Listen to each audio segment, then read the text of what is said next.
Hi hello എല്ലാവർക്കും നമസ്കാരം.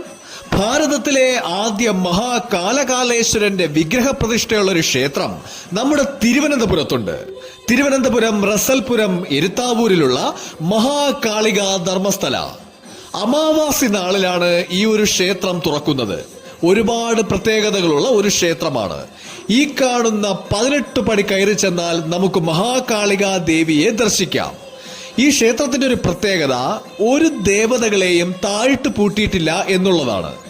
ഈ ക്ഷേത്രത്തിലെ ആരാധന തന്നെ വളരെ വ്യത്യസ്തത നിറഞ്ഞ ഒന്നാണ്. എല്ലാ ദേവതകളെയും വിളിച്ചോതിയാണ് ഈ ഒരു ക്ഷേത്രത്തിൽ ആരാധന ചെയ്യുന്നത്.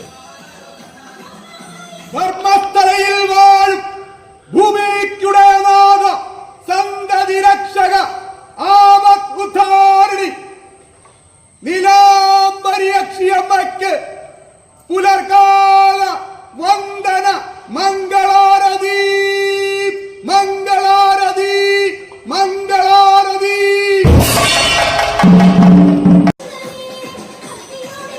അതുപോലെ തന്നെ മഹാകാളിക ധർമ്മസ്ഥലയിലെ യാത്രാമൻ ഹനുമാനും സന്തതി രക്ഷകിയായ പനമരച്ചോട്ട് ലക്ഷിയമ്മയുമൊക്കെ ഈ ക്ഷേത്രത്തെ വളരെയധികം വേറിട്ട് നിർത്തുന്നു.